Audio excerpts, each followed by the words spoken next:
కూటమి ప్రభుత్వం ప్రజల ఆకాంక్షకు అనుగుణంగా పనిచేస్తుందని ఇచ్చిన హామీలు అమలు పరుస్తూ రాష్ట్రంలో సుపరిపాలన అందిస్తున్నామని తణుకు నియోజకవర్గ శాసనసభ్యులు అరిమిలి రాధాకృష్ణ అన్నారు. కూటమి ప్రభుత్వం ఏర్పడి 100 రోజులు పూర్తి చేసుకున్న సందర్భంగా తణుకు మండలం దువ్వ గ్రామంలో ఏర్పాటు చేసిన ఇది మంచి ప్రభుత్వం కార్యక్రమంలో పాల్గొన్నారు. కార్యక్రమంలో దాదాపు 20 మందికి గర్భిణీ స్త్రీలకు శ్రీమంతాలు నిర్వహించడం జరిగిందని అన్నారు. ఈ సందర్భంగా రాధాకృష్ణ మాట్లాడుతూ ఎన్నికల సమయంలో ఇచ్చిన ప్రతి హామీని నెరవేరుస్తున్నామని సూపర్ 6 పథకాలకు కూటమి ప్రభుత్వం కట్టుబడి ఉందని పేర్కొన్నారు.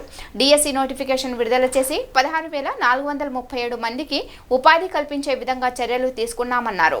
గత ప్రభుత్వం బకాయిలు పెట్టిన 1,674 కోట్ల నిధులను రైతులకు ఇవ్వడం జరిగిందని చెప్పారు. కేంద్ర ప్రభుత్వం నుంచి వచ్చిన నిధులను గత ప్రభుత్వం దుర్వినియోగం చేసి అభివృద్ధిని మర్చిపోతే కూటమి ప్రభుత్వం రాగానే 1,452 కోట్ల పంచాయతీలకు మున్సిపాలిటీలకు నిధులు ఇచ్చి అభివృద్ధి సంక్షేమాన్ని పరుగులు తీస్తున్నామని అన్నారు. ఈ కార్యక్రమంలో కూటమి నాయకులు, కార్యకర్తలు, అధికారులు తదితరులు పాల్గొన్నారు.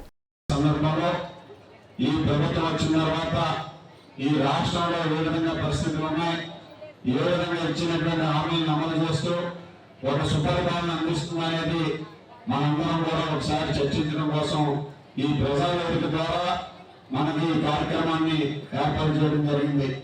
మనందరం కూడా చూసాం, 5 సంవత్సరాల్లో వైఎస్ఆర్ కాంగ్రెస్ పార్టీ అధికారంలో ఉంది. ఈ రాష్ట్రంలో ఉన్నటువంటి వ్యవస్థలన్నింటినీ కూడా నిర్వీర్యం చేశారు. జగన్మోహన్ రెడ్డి గారు ముఖ్యమంత్రిగా ఉండి ఏ రోజు కూడా తాడేపల్లి ప్యాలెస్ గడప దాటకుండా పరదాలు కట్టుకుని ఆయన పర్యటనకు వస్తే చెట్టు కొట్టివేసి అనేక విధాలుగా ప్రజలను ఇబ్బంది పెట్టినటువంటి పరిస్థితి నుంచి ఈరోజు రాష్ట్రంలో మనకి జరిగినటువంటి ఎన్నికల్లో ప్రజలందరూ కూడా పెద్ద ఎత్తున అత్యధికమైనటువంటి మెజారిటీతో దేశంలో ఏ పార్టీకి ఇవ్వని విధంగా కూటమి ప్రభుత్వానికి 92% ఈరోజు సీట్లు గెలిపించి అధికారాన్ని ఇచ్చినటువంటి రాష్ట్ర ప్రజలందరూ కూడా వైఎస్ఆర్ కాంగ్రెస్ పార్టీ చేసినటువంటి దుర్మార్గాన్ని ఏ విధంగా తృప్తిపడ్డారనే దానికి నిదర్శనాన్ని సందర్భంగా తెలియజేసుకుంటున్నాను. ముఖ్యంగా మన నియోజకవర్గంలో నేను 3 సార్లు పోటీ చేశా, 2వ సారి శాసనసభ్యులుగా ఎన్నికైన ఈ విధంగా ఈరోజు నిలబెట్టే అవకాశం కల్పించినటువంటి మీ అందరికీ కూడా ధన్యవాదాలు తెలియజేసుకుంటున్నాను. ఈ నియోజకవర్గ చరిత్రలో గతంలో లేని విధంగా, భవిష్యత్తులో రాని విధంగా 72,000 పెన్షన్లకు మెజారిటీతో నేను గెలిపించాను. నేను అందరూ కూడా ముఖ్యంగా గ్రామంలో 100కి 68 మంది నాకు ఓటు వేశారు, కూటమి ప్రభుత్వానికి ఓటు వేశారు. అక్కడ చంద్రబాబు నాయుడు గారిని, పవన్ కళ్యాణ్ గారిని, మోడీ గారు ఆశీస్సులతో నన్ను బలపరిచి ఈ రోజు దువ్వ గ్రామంలో ఏకపక్షంగా 100కి 68 మంది నా ఓట్లు వేసి గెలిపించినందుకు మీ అందరికీ కూడా పేరు పేరున ధన్యవాదాలు తెలియజేసుకుంటున్నాను. ముందుగా ముఖ్యంగా 5 సంవత్సరాలు, గతంలో 5 సంవత్సరాల్లో నేను శాసనసభ్యులుగా ఉన్నప్పుడు ఈ గ్రామాన్ని దత్తత తీసుకుని ఈ గ్రామాన్ని అన్ని రకాలుగా కూడా అభివృద్ధి చేశాను. ఆ రోజు కొన్ని కోట్ల రూపాయలతో అభివృద్ధి కార్యక్రమాలు నిర్వహించుకున్నాం. ఈరోజు భవిష్యత్తులో రాబోయే 5 సంవత్సరాల్లో కూడా మళ్ళా ఈ గ్రామాన్ని సర్వతోముఖాభివృద్ధి చేస్తాను. మీ అందరికీ కూడా ఈ గ్రామాన్ని ఒక మంచి గ్రామంగా తీర్చిదిద్దే బాధ్యత నేను తీసుకుంటానని మరొకసారి ఈ సభాముఖంగా మీ అందరికీ కూడా తెలియజేస్తున్నా.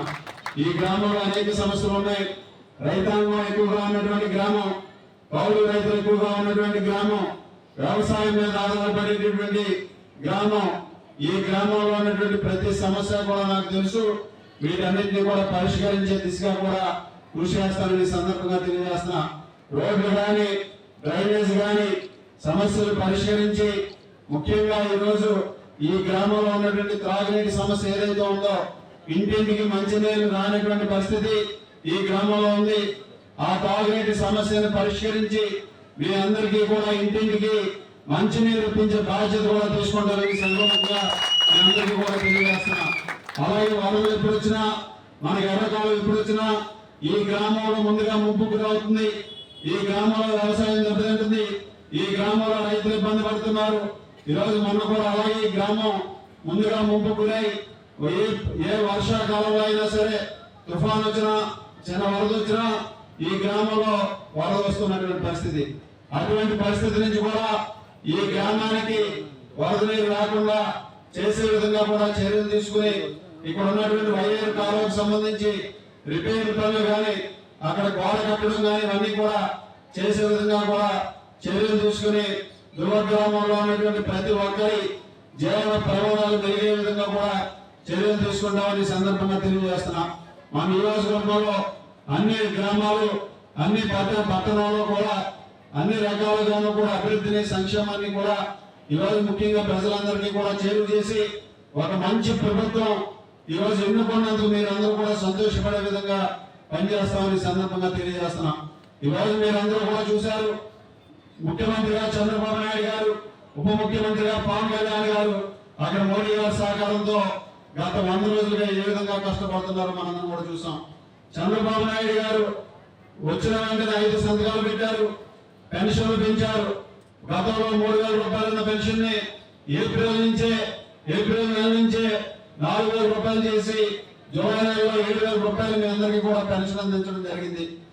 ఆ రోజు ముఖ్యమంత్రిగా జగన్మోహన్ రెడ్డి గారు 1,000 రూపాయలు పెన్షన్ పెంచడానికి 4 సంవత్సరాలు తీసుకున్నాడు. 250 రూపాయలు చెప్పులు పెంచాడు. పెంచుకుంటూ పోతాం పెన్షన్ అని చెప్పాడు. ఈరోజు చంద్రబాబు నాయుడు గారు వచ్చిన వెంటనే ఒక నెలలోపే 4,000 నెలల పెన్షన్ కలిపి 4,000 రూపాయలు ప్రతి నెల కూడా పెంచారు. అదేవిధంగా దివ్యాంగులకి 3,000 రూపాయలు ఉన్న పెన్షన్ ని 6,000 రూపాయలు చేశారు. కొంతమందికి 15,000 రూపాయలు వస్తుంది, 10,000 రూపాయలు వస్తుంది. ఈ విధంగా దివ్యాంగులకి 6,000 రూపాయల నుంచి 15,000 రూపాయలు కూడా వచ్చే విధంగా ఈ రోజు ఈ ప్రభుత్వం పెన్షన్లు అందిస్తుంది. అలాగే మన గ్రామంలో రైతాంగానికి పొలాలు ఎక్కువ ఉన్నాయి, వ్యవసాయం మీద ఆధారపడినటువంటి పరిస్థితి. గతంలో జగన్మోహన్ రెడ్డి గారు ల్యాండ్ టైటిలింగ్ యాక్ట్ అని తీసుకొచ్చాడు.